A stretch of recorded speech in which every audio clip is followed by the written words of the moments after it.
To the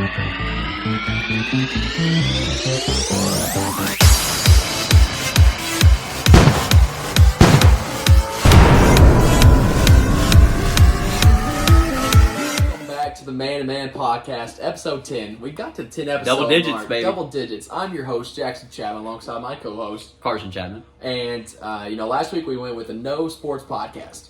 I cannot say the same for this week, as this podcast, I think, is all sports. So we're going to go back to what we do best, people. Sorry to Carson's fiance, Emily. Hey, but last week was fun. Yeah, I hope you all enjoyed the episode last week. I enjoyed the no sports talk, because it really, we didn't have to give much opinion on our knowledge of the sport, but really just our opinion and personal experience from the stuff that personalities came out. Personalities came out, and I had a lot of people text me that they really enjoyed last week's episode, and so we'll go back to doing a no sports podcast. But let's just say it's a rare occasion, because me and Carson, we're sports guys. We like to talk about sports. That's what the Man2Man Podcast is all about. So speaking of sports, a sport that we never cover on the Man2Man Podcast is soccer. And yes, it is called soccer. It's not football. Not football. It is called soccer. And let's talk about our USA boys. Draw to the first two games. And that Wales game, we were playing so well. Felt like we gave it away. We played so well for 75 minutes. Mm-hmm.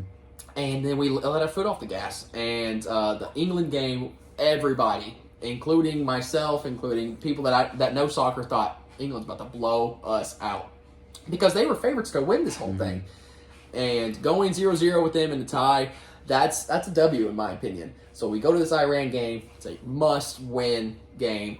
And who steps up? None other than Captain America, Christian Pulisic. He put his, I think it is a pelvic contusion. Put his abdomen on the line. Put his abdomen today. on the line for his country. Beat Iran 1-0. And, I don't watch much soccer. I don't claim to know a lot about soccer. But, man, it gets intense. That last 10 minutes of that Iran game. You had to take a breath. I was shaking. I was so nervous. And just the fact that I'm thinking, we cannot tie. We have to win to advance. Right. And Iran is just motoring, they're getting any kind of possession they wanted. Their passes were crisp and clean through that last 10 minutes. They were flopping all over the place. They were trying to get so many calls. That's one thing I do not like about soccer. Holy crap, they flop a lot. And they stay down forever. And you think, NBA, these guys flop all the time. Carson, what I did to you, just light tap, almost resulted in a PK for Iran today. And, you got to bring out the whole medical staff and the coach and everything. It's a big spectacle. I think a lot of it is, it's kind of like the football play to fake an injury to gain a timeout. That's what I think. That's the soccer equivalent of going down and getting extra time for your players to rest and recover. Well, and like anything, Jack, you've got to sell the call. If you don't think you got fouled, then how is the official supposed to know that you got fouled? But It just seems a little bit excessive. Yeah, is what we're saying here. It's a little bit excessive, but it creates for good entertainment, because it's kind of like a game. Oh, are they actually hurt, or are they just faking to sell and try to get a call from the referee? But either way. But as far as today goes, I thought our movement and our passing was exceptional in the first half. And in the first half, I thought we very well could have been up 2-0. Yep. The Tim Weah offsides penalty. It was. That would have done it. That would have done that. Would you could have sat comfortably in that last 45 minutes, which turned into about 55 minutes when you added in all the extra time. But I was nervous in that second half, Jack. I thought we put our subs in too quick. I thought we started sitting on it and parking the bus a little bit. When they said Pulisic was out for the rest of the game, I'm thinking, oh snap, don't have enough firepower. I thought, that guy, he just, out of all the guys on our team, Pulisic looks the most comfortable with the ball. I was about to say with his hands, but it's with his feet. And our defense has been phenomenal. Matt Turner. Shout out to Matt Turner. Only goal he's given up is on that PK from Gareth Bale. And other than that, he's been phenomenal. He's looked so good. Our defense has looked amazing. And we got the Netherlands on Saturday at 8 a.m., I believe. I think it's 9. 8 or 9 or whatever. I've heard from sources meaning my friends who know soccer, that Netherlands' defense is insane. But their offense and attack is lacking a little bit. So it's going to be a war. Well, if their defense is insane, I don't see how USA scores. Because Well, we got 2 goals in 3 games right now. Yeah, it's not pretty on the offensive end. There's a lot of movement. There's a lot of things happening, but our finishing ability just isn't there. Tim Weah missed a couple today. Who else? Musa, he missed 2 chip shots. I thought he had a header that was pretty easily caught by their goalie. We're just not finishing. Well, we got the job done. Our defense is playing great. Dest was amazing. Dest is so good. Oh, my goodness. Aronson is a budding star. I know my man Logan Elliott was talking about how awesome Aronson was today. I know Jarrett Darnell wants Gio Reyna in this. I don't know why. What's the man got to do? I don't know why he can't get on the pitch. Apparently, he is somewhat injured, but he's just not playing. And from all my soccer friends, Gio Reyna is the truth, and he can't get out there. So there we go, talking about 5 minutes on the Man2Man Podcast about soccer. So now let's couple soccer heads. So now let's transition to the actual football, the American football. The American football. You know, Carson, big Packers fan. Packers. You know, you said for them to make the playoffs, they need to run the table. And since you said that, they're 0-2. And I don't know what their future holds, but I know a Packer fan right here has some words to say to Packer front office, to Aaron Rodgers, and just fans of the Green Bay Packers. Jack, it's decision time in Packer land for any Packer fans out there. We dropped 4-8 after the Sunday Night Football loss to the Eagles. Very exciting game. Turned into a bit of a shootout. Never thought that we would be standing toe-to-toe with the Eagles in a shootout. But that's what we saw on Sunday night, and it was literally because this defense cannot stop a nosebleed. I was listening to some Packers podcasts today, and we gave up the 3rd most rushing yards in Packers football history. Miles Sanders destroyed y'all. Jalen Hurts. 356 rushing yards. Jalen Hurts looked like Justin Fields out there. I mean, it was just unbelievable. Just absolutely murdered a spider. Oh, wow. Snap, live on the Man2Man Podcast. I'm going to throw this away while you keep talking. But what we saw on Sunday night was the defense's inability to get off the field on 3rd down and 4th down because the run for the Eagles was just dominant all night. But something very interesting happened, Jack. Late in the 3rd quarter, Aaron Rodgers comes down with what we thought was a rib injury. He said it was an oblique, punctured lung potentially, and we already knew that he was coming into the game with a broken thumb that he had been playing with since week 5. So now we are not mathematically eliminated. 3% chance to make the playoffs. Even if we went out, we would still need a lot of help. So you're saying there's a chance. So you're saying there's a chance from Dumb and Dumber. But at this point, I don't see the point in continuing to play Aaron Rodgers. From the reports today, it looks like he is healthy enough to play. He wants to play as long as the Packers are realistically still alive, so to speak, still have a pulse. But Jackson, what you have here is a first-round quarterback that is in his 3rd year that has been on the bench ever since Aaron Rodgers has gone throughout these 2 MVP seasons and then into this season. You got Jordan Love. And Jordan Love looked really good in the 4th quarter Sunday night. Even hit my man Christian Watson on a slant that he took to the house and gave me a fantasy win on Sunday night. But what we see is a Packers team that has no life, that is basically dead for this season. So you need to start looking towards the future. You see the future playmakers starting to step up. We need to see what the future quarterback has. And so I think it is time. Is it Jordan Love time? It's the Jordan Love takeover time. I think what you need to do is give him an opportunity to play in these games, evaluate him for 4 games, and then, if he plays well, trade him. Because you'll get some value for him. Aaron Rodgers is owed $58.4 million next year. So you got to play him. If Aaron Rodgers is in the National Football League next year, if he doesn't retire, then nobody's taking that contract. If we tried to trade Aaron Rodgers, nobody's taking him. He's still Aaron freaking Rodgers. You're kind of on the Russell Wilson era right now. Yeah, I don't think Aaron Rodgers' decline is near as steep as Russell Wilson's. He's playing through injuries. He's a tough guy, and it just hadn't all clicked this year for some reason for the offense and for the defense. But what you have there is an opportunity to see what Jordan Love has, because if he's not the guy, then you need to honestly use this year's draft pick on another quarterback. Yep. Because we're going to have a good draft pick. We should have a top 15, top 10 pick. Bryce Young? Bryce Young's going to be gone. He's not falling. He'll be gone by that point. How happy of a Packer fan would you be if Bryce Young somehow fell? I think Jordan Love is very capable. From what I saw Sunday night, he looked poised. He looked like he was capable of running this offense. Maybe not to the caliber that we're accustomed to with Aaron Rodgers, but very serviceable. It's a tough time because if Jordan Love comes and plays well for 4 weeks, you've got a decision to make if you're the Packers front office. Do you move forward in the next season with Jordan Love, like starting to prepare for the future, or is it Aaron Rodgers who has delivered the team a Super Bowl and owed $58.4 million? Because it's not like you're going to cut Aaron Rodgers. Yeah. It's a lot of things to think through. I think if you want what my conclusion would be, if Aaron Rodgers is saying that he's willing to play this weekend with a 3% chance to make the playoffs, go ahead and play him. Let him beat the Bears again. He owns the Bears. He does. I think he's 23-5 against the Bears in his career. That's pretty crazy. So my roommate Jesse Covey can look forward to another L on Sunday. But if we're mathematically eliminated after that, we got the bye week, and then come out of the bye week. Let's see the Jordan Love show. Let's see what he's got. So you talked a little bit about Owen Rodgers, so much money, and I didn't really talk to you before the show about bringing this up. But what in the world are the Broncos going to do with Russell Wilson? You're paying that guy an insane amount of money. And there is a stat that me and him talked about this Sunday. Oh, this blew my mind when you told me on Sunday. If the Broncos just put up 18 points a game, that's all they have to do. If they got to the number 18 scoring-wise, they would be 9-1.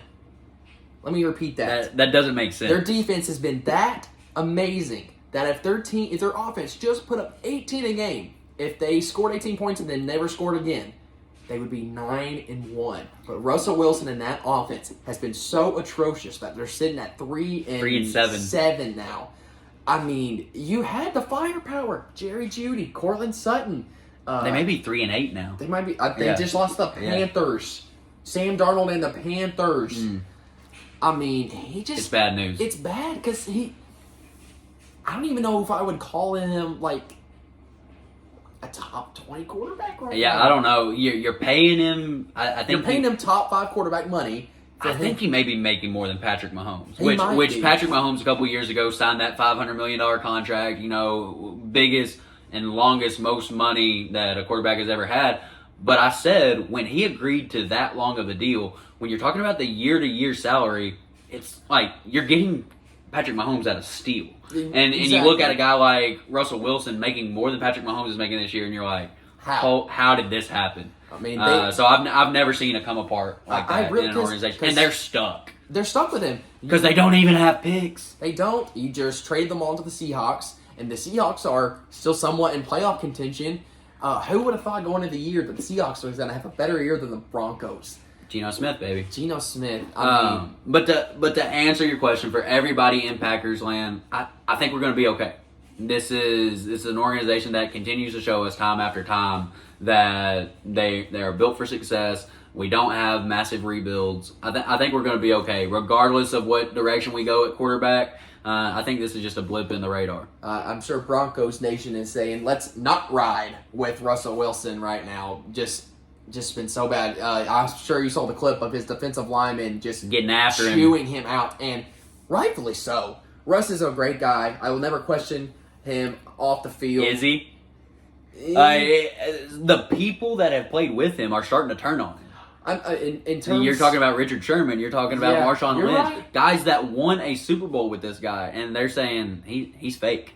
And so I don't know. I don't know what to obviously think. Don't know the guy personally, but it seems like it's a little bit of an act at this point. I don't know. So the Broncos, I'm sorry if you're a Broncos fan listening. We still need to have an opportunity to rank our Russ.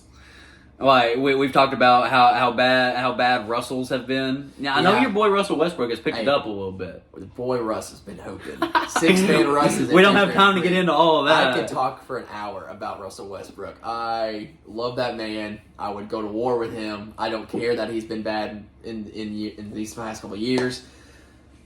We'll move on to the Texas NBA. Ride or die. Sorry, that's my dude. We'll move on to the NBA. We're about a month into the season. And there's some hot takes that have been put out on Twitter and on Bleacher Report or whatever. And so we're going to go through, there's 10 of these, and we're going to decide if these are, too hot or if they're too cold. Meaning, okay, this is not sustainable, or yes, let's ride on this. I'm down with this. So the Celtics are the clear favorite to win the title, and I'm riding this ship. These Celtics, 17-4 right now, one of the best offenses in the league. I don't see anybody stopping them. I think that's going to end up being a cold take. Okay, explain. I mean, I will hand up admit that I have not been locked into the NBA scene. It is still football season. I'm getting into college basketball too. But from an NBA perspective, you have to have a top 3, top 5 player in the game to have a realistic chance at winning a title. Jason Tatum is amazing. I mean, he's a superstar, but is he at the same level as a guy like Giannis is in the East? Yes. Is he going to be able to go toe-to-toe with Steph or KD? I mean, KD, the Nets aren't going to be there. No, but this team, the Celtics team, got better after last year's finals loss. They added Malcolm Brogdon, who was a incredible pickup for them. Derek White. Is Time Lord playing yet? Time Lord hasn't even played yet, and they're 17-4. They're pretty good. They're relying on Al Horford and Blake Griffin as your big man minutes. They still have Time Lord. Once Time Lord comes back, you're going to get Al Horford off the bench. You don't even have to worry about Blake Griffin getting PT anymore because the man's washed. This Celtics team, Carson, I'm telling you, one of the best offenses that you will ever watch. I've watched a good amount of their games. They just move so efficiently. It's either Jaylen Brown's going off for 31 night, Jason Tatum's going off. And I knew they were always going to play defense. And they just clamp, man. I knew they were always going to play defense. Marcus Smart, Jason Tatum, Jaylen Brown, Al Horford, Grant Williams. Those guys, they're clamping. And then you got Robert Williams coming off the bench. Robert Williams, I mean, that team is so good. So I'm on this. I don't think they're clear favorites. I think they're clear favorites. So I'm going hot take they're clear favorites. The next one is, are the Warriors washed? This is pathetic. Now, Carson, I understand they're out of the playoffs as we stand today. They're a 500 ball team. They're a 500 ball club right now. And their record on the road is, I think, 2-9 as we speak. It just doesn't make sense that this team that has just such a great core of guys that have won 4 championships at this point. I understand that. So, to me, you have to bet on them figuring this out to right the ship. To think that they're washed at this point, I don't think it's fair. Clay is starting to figure it out again. You've got Jordan Poole when he has his nuclear games, he is a problem. And Curry, I saw some statistics. His statistics, right now are better than his unanimous MVP season. I believe it. And so for that reason alone, I'm not going to say I don't think it's fair to say that's an extreme hot take. That's a cold take right now. All right, this is one that I saw on Twitter. I had to put on here. Shai Gilgeous-Alexander will be an all-star starter. That's not a hot take. He's him. I will say that again and again. Carson gets on to me for calling people him all the time, but when I actually mean the pronoun him, I'm thinking of Shai Gilgeous-Alexander. Okay. The man's dropping 30 consistently every single night. I don't care if the Thunder stuck. If he's actually him, you can't be passing it out like it's candy, Jack. You can't just be saying that everybody's him. I do as a joke. But when I'm referring to Shai, he is him. He embodies it. He posts Himmy Duncan. That's what he posts as his Instagram caption. If you're not him, you don't post that. And Shai, right now, the Thunder, they're a fringe play-in team. I don't want them to be a play-in team. I want them to still get their lottery pick so that we can partner whoever we get there, along with Chet, Shai, Giddey, Dort. This team, I'm telling you, in the future, we're going to be so good. And Shai has took that superstar elite. Last year, he was kind of fringe all-star / fringe elite. He has took that superstar elite, and he's in that class with the Lukas and the Jaws and the Stephs. So I don't think that's a hot take. I think I'm riding that ship with Shai being an all-star starter. I think it's right on. Next one, we have Luka is boring to watch. Did Jonah Brandon write this? I mean... And I'm going to agree with it. Well, what's boring? He's slow moving. He's slow moving. He dribbles so much. You think about James Harden. Remember James Harden's MVP year? Absolutely. People hated watching him because it was, let me flop and go shoot 20 free throws a game. And Luka's doing that same thing. And I know Luka creates for his teammates. His vision. He's a great teammate. His playmaking's out of this world. But man, when he gets in this zone of I'm shooting, it's dribble the shot clock for 20 seconds. Step back, 27-footer. And that's not fun to watch to me. A team like the Warriors, the constant ball movement, Steph and Clay running rampant around the court. That's fun to watch. A guy like Luka, it's kind of boring. And I understand. Luka's probably the MVP this year. But James Harden's MVP, and he was pretty boring to watch. So I'm going to say Luka is boring to watch. Boring to watch is so, selective. I mean, that right. you could literally use any adjective there. But when I see Luka play, I'm like, why can't I play basketball like this? Exactly. Because it's moving in slow motion. He doesn't get sped up. It's like there's no way he should be this effective, but he is. And it's because he gets to his spots. He's under control. He's so fundamental. And it's, to me, maybe not the dribbling out the entire shot clock and then shooting a contested jumper, but the way that he handles himself in the half-court offense, the way that he gets to his spots, uses pump fakes, uses pivot feet, that's how basketball's supposed to be played at a fundamental level. So to me, that's fun to watch and watch him create for others as well. All right, the next one is the Pacers are legit. This is going to be a cold take. This is hard. Right now, they're a top 5 seed in the East, sorry. And I like Tyrese Haliburton. Tyrese Haliburton is, I saw his past 3 games, he has 40 assists and 0 turnovers. That's Chris Paul-like. But this team doesn't have the weapons, doesn't have the firepower. Buddy Hield and Miles Turner are sayonara at the trade deadline. Is it a clear two-way race for the Rookie of the Year? Is it Ben Mathurin and Paulo? That's pretty clear. Mathurin has been great. Jabari Smith's played better as of late. Right. But I think it's Paulo's to lose right now. But I don't think this Pacers team's legit. I think they'll still finish as a lotto team.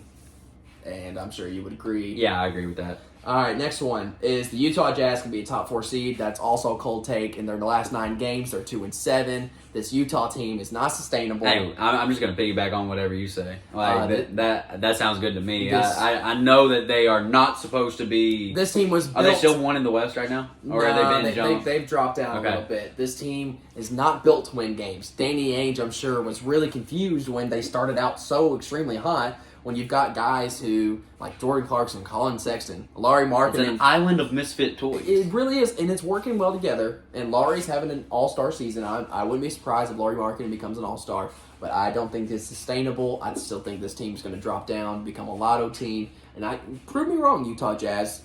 You don't have the roster for this to be sustainable. Agreed. All right, the Cavaliers are contenders. Retweet. That is not a hot take. That's here to stay. That's here to stay. That team is very, very good. Darius Garland, Donovan Mitchell, Evan Mobley, Jared Allen, Karis LeVert, Kevin Love coming off your bench. What do you do with all their length? I mean, Don's wingspan is crazy. How do you score in the paint? Jared Allen and Mobley. I mean, it's dumb. I don't know how you complete passes on that team. And then Darius Garland and Donovan Mitchell being your backcourt, that's scary. Not 2 better creators on the same team. That Eastern Conference Finals between them and the Celtics, and yes, I'm calling that already as the Eastern Conference Finals matchup. That's going to get 7 games, and it's going to end on a buzzer beater by Jason. You really can't buy in on the Bucks, can you? I don't. I've seen this story before. I get Giannis. They still don't have Middleton. Giannis is the number 1 player in the league. I will give him that, and Middleton is also very good. But man, I just love new. I don't know. I love new teams. And you want to keep it fresh. I want to keep it fresh. I'm not a cliche type of guy. I like this Cavs team a lot. They might need another piece off their bench if they're going to make a deep playoff run, maybe another scorer off their bench, but I think they are legit contenders, so that's not a hot take. I agree with that. All right, this next one is Kyrie will be traded at the deadline. It depends on the Brooklyn Nets playoff situation. Right now, KD, he is putting on this backpack and somehow willing them to be a top 8 team in the East right now. And the Kyrie situation, we won't get into the anti-Semitism situation. So much. There's so much that you can get into. You really have to question, along with Ben Simmons, does Kyrie love basketball? You have to question that along with Ben Simmons as well. And does Kyrie love basketball enough to say, hey, Brooklyn Nets, I'm going to give you all I've got. I'm going to try to will this team. You have 2 of the top players in the world in Kyrie Irving and Kevin Durant. Is he going to give you all you need to be a contender, or are you shipping him to go get someone that actually cares? And right now, where's your heart at, Kyrie? Is it in the game of basketball, or is it outside of the world? Well, I think what you got to do, Jack, is KD handpicked Kyrie, right? You're right. Basically handpicked his sidekick, and he was I don't know why he ever got tired of playing with Steph. Steph is the greatest superstar to ever play with because he's so unselfish. But handpicks Kyrie. So can he get through to this guy? Because I've never met anybody that could get through to Kyrie. So far, we have not seen any evidence of anybody being able to get through to Kyrie. Along with Ben Simmons. And same thing could be said for Ben Simmons, but Ben Simmons isn't a good enough player, not a big enough difference maker at this point in his career. So if KD can somehow get into this guy's head and help him to buy in, he clearly hadn't bought in to start the season. You're right. So if he can buy in for the next several months, make a push, maybe get a top 8, top 6 seed in the East. See what you got. I don't think you trade him. I don't know necessarily what you do with him. I don't really know his contract situation if he's a free agent after the year. But you're just wasting years of KD's prime if you continue to use this team like he's the only piece. Yeah, when you constructed it to be a two-headed monster, so why would you sell that piece off when KD is still in the prime of his career? Now, there's been lots of talks about Kyrie. Again, I talked about it when we started this conversation. It depends on their playoff standings at the deadline. If they're a top 5-ish team, which I don't think they will be, maybe they keep on to him. But if they're a fringe playoff team, maybe they get another piece that does similar things that Kyrie Irving does. The next one, I know you kind of touched on this already, is Klay Thompson washed? And he started the season brutal. Let's be honest. He was one of the worst offensive... Terrible. If you look at offensive net ratings, Klay Thompson was one of the worst in the league.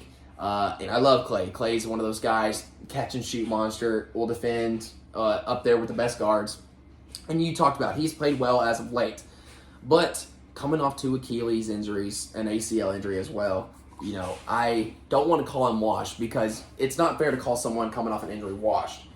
But I don't think we'll ever see Klay Thompson get to that status. I think that's fair. And so I'm not going to call him washed. I just think he's regressing a little bit, along with him getting older, along with injuries. This is natural you can't be at your prime for 40 years as an NBA player. It just is non-existent unless you're Steph Curry, which is somehow at age 34, 35 is playing better than he did in his prime, which I'm still calling Steph's prime. But Klay, I will just say he hit a regression. I don't think he'll ever get back up to that peak Game 6 Klay that people talk about, but I don't think he's washed. To me, I don't think he's washed either, and let me tell you why. How many examples have we seen of people getting older in their career and they become better shooters? Yep. Okay, so what does Klay do best? He is one of the greatest shooters that the NBA has ever seen.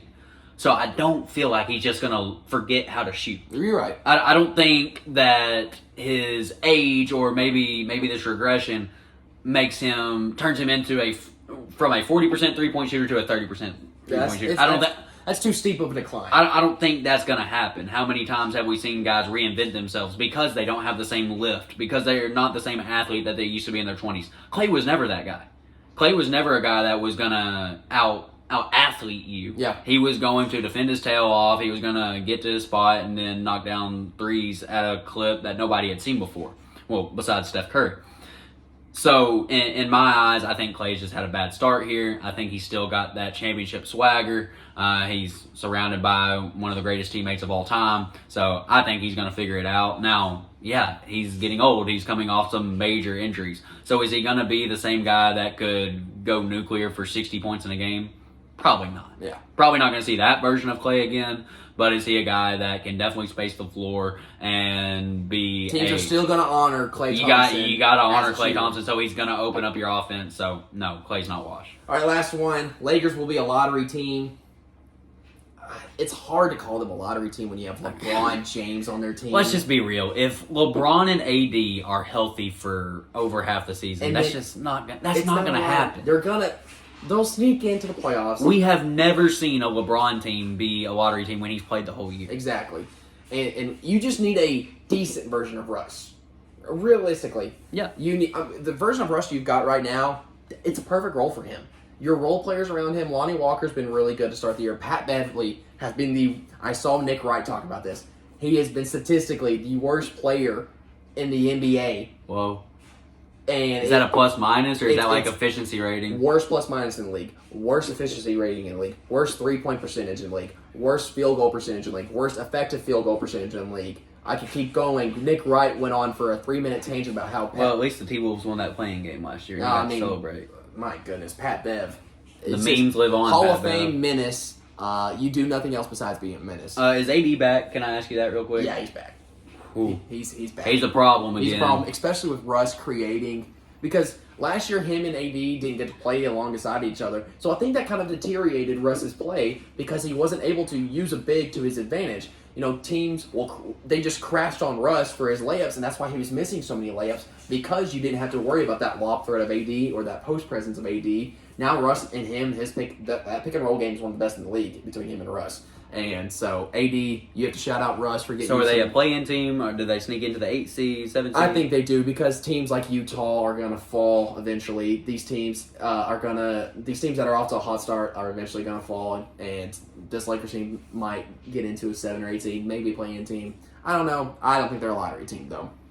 All right, so now we are going with the last segment here. We're going with starting 5 of one that Carson actually thought of right before the show. But was it from Barstool? Yeah, I got to give a shout out to Pardon My Take. This starting 5 is very similar to what they do in the summers called Mount Rushmore, where they take everybody in their office and they come up with 4 of the best things of a certain topic. So this one for the people today is best athlete nicknames of all time. I'm going to start us out. Yeah, Jack starts off. We'll snake draft. Jackson's got the first pick. First pick. This one. Hey, you had first pick last week. Okay, go ahead. You had first pick of mom and dad things, didn't you? Things you don't want to say to mom and dad? I think so. You can go ahead then. I think you did. Go ahead. Well, my 1-1. And when I was making my list, I didn't think of this till later, but it is worthy of 1-1. Tiger Woods. Yeah, that is true. I forget that's a nickname. Eldrick Tiger Woods. That's pretty dope. The most recognized golf figure in the history of sports. Just captivated audiences by the way that he played the game and the swagger that he brought. Nobody draws a crowd like Tiger today. It's unbelievable how the sport of golf has embraced Tiger Woods, and the brand has taken off. It's who he is. You've got the Tiger head cover. Yep. You've got all the Nike deals. So Tiger Woods is the 1-1. That's a good start. So I'm going back-to-back picks here, and it's his Instagram username. This player. So that's a pretty iconic nickname. I think I know where you're going. If that's your username. So I'm going with King James. LeBron James, crowned himself king. Yeah, can't really deny that he's been the king of the league. Has he been King James since he was 16? He's been King James since he was 16. That's unbelievable. The man came into the league as an 18-year-old with something to prove. Top prospect of all time. He was labeled as the chosen one. That's another nickname, and the man has lived up to it. He exceeded expectations. He deserves the king name, the King James nickname. Not to be confused with the King James Bible. That is true. And then the next one is also an NBA player. I think is one of the coolest nicknames of all time in terms of the mentality that you have to play the game of basketball, and that is the Black Mamba, Kobe Bryant. The Mamba mentality. Not many people have it, but if someone says that you have a Mamba mentality, you know that you've made it in the sport of basketball.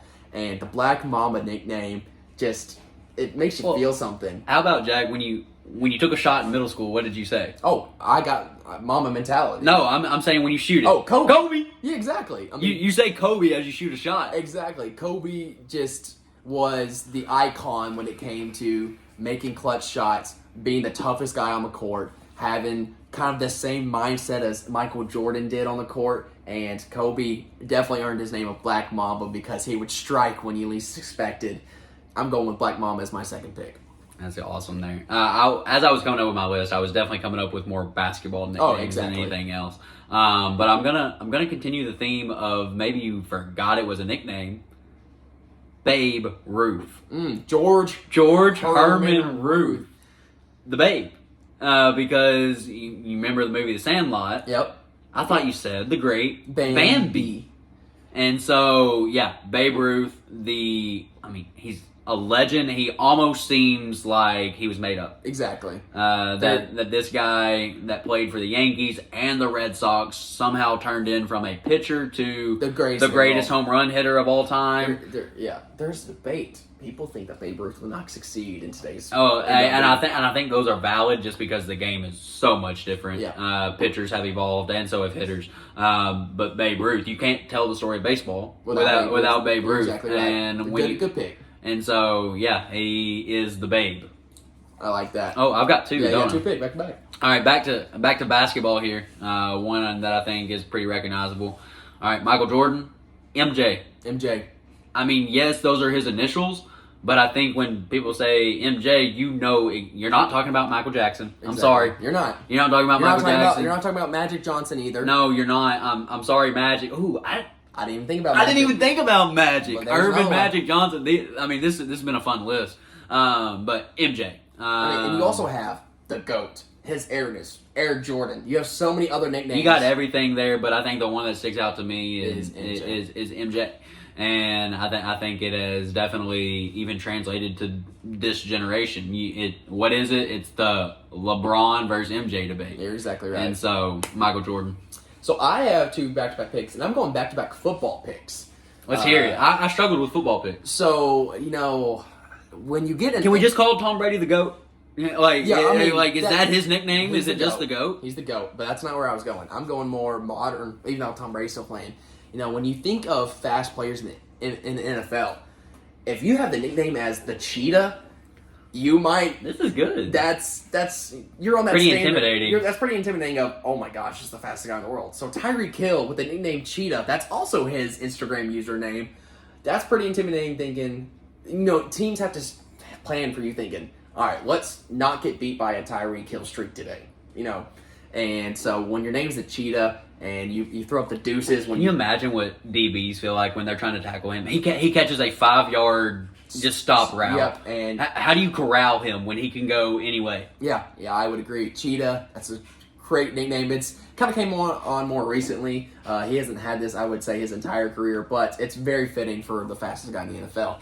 And going along with another fast guy in the NFL, kind of throwback to Carson's start of being an NFL fan, I would go with Chris Johnson, CJ2K. That is good. Thinking outside the box. The man rushed for 2,000 yards in a season, so he earned the name Chris Johnson of CJ2K, and that stuck with him. And for his time era, he put the Tennessee Titans on his back, much like Derrick Henry's doing for the Tennessee Titans. But he was the original, give me 35 carries a game. Let me see how many yards I can go. And CJ2K did 2,000 yards in a season, and so he's very fitting of that nickname. The fastest 40-yard dash unofficial in NFL history up until I think Marquise Goodwin. Yeah. Beat it. I think Marquise. No, it was. Did DK beat him? No, DK was like a 4.3 guy. There was somebody that was a 4.2 a couple years ago. But anyway. Oh, John Ross. Yeah. John Ross was 4.2 too. And I think Chris Johnson was 4.24. And Chris Johnson held that for years. Jackson, I think the first time that I knew that I loved football was at a Titans game. I was with Christian Adams and his family, and CJ2K went off in that 2009 season and had probably over 200 all-purpose yards and everything like that. Just so crazy. Just didn't understand how fast he was. So that's a good pick there. So that was your fourth pick, and you got two more to finish for you, and then I got one more. All right, to finish me up, I will go number 4, the Machine. That was my fifth pick. Albert Pujols, the Machine. I can remember when I was growing up, his first stint with the Cardinals, and there was a ESPN commercial where Albert was doing something, and he comes in, and he's using a printer. And they tried to call him the Machine. He's like, no, I'm no machine. I'm just Albert. And it's from Albert's perspective, and he's looking through he's a robot or something like that. It wasn't real what he was doing to baseballs at that time. And to our knowledge, Albert still did all this, no steroids, and did it as a 42-year-old. Just a guy out there that knows how to hit a baseball a really long way. So. That's my number 4 pick. And then number 5, I'll give a little love to Peyton Manning, the Sheriff. That was also on my list. Man, I'm wrecking you right now. I think if we were voting, I'd be in a pretty good spot right now. The snake draft is really paying off for me. But Peyton Manning, I think the sheriff comes from his ability to just be friendly with everybody. He's going to not only make you pay on the football field, but, I mean, you see what this guy does on ESPN now on the Manning cast and how good he is in the community. Dude is just a hilarious dude and can talk to anybody. I don't know if the mayor fits for him either, but just very personable, and then he was an assassin on the field. You're exactly right. So Carson kind of took two of my guys. I will go with a baseball player that I never watched personally, but this nickname shows that you're clutch. And Mr. October, Reggie Jackson. Hey, did you just come off the dome? That was off the dome, Reggie Jackson. I was going to offer to give you one of mine. No, so, I don't, again, this is in like the 70s. I don't know much about this. But for you to have the name Mr. October, and obviously if you don't know, playoff baseball is in October. So for you to get that nickname, that must mean, oh snap, you are clutch. You show up when it's necessary. So Reggie Jackson with the Mr. October, that just was off the dome. Couldn't really think of any more. I have some more basketball ones. I have Durantula for Kevin Durant, the Brow for AD. I had another vote, Megatron, Calvin Megatron Johnson. That's a good one. There's so many good nicknames, including my own as a child. Shout out to Carson Chapman in second grade for coming up with bagels, which I'm sure some of you guys can remember calling Terrible bagels. Terrible story. I'm not even going to tell it. It's so terrible. But from about second grade to junior year of high school, man, did it stick. Friends, teachers, principals, coaches, my parents, all were calling me bagels. Some people didn't even know my name was Jackson because they were calling me bagels so much. So I'm glad you grew out of that. I'm so glad. Thank you, COVID. That was the thing that COVID did. You think COVID killed it? Because I don't know what it was after COVID. Like, I got back to school, nobody was calling me bagels. You're so much more dignified. I guess I matured a little bit throughout COVID. So, shout out Carson Chapman for that nickname that stuck for way longer than it definitely should have. I never had a good nickname. People would try to give them to me. I thought it was cool to have a nickname, so I wanted one bad, but nothing ever stuck. Sorry, bagels. It was mine. You couldn't take it. So thank you guys for listening to the podcast. Such a fun episode. I know we got back to sports, but that's what we know. We love talking about sports. So we will be back next week. Thank you guys for listening. We will catch you guys later. Love you guys.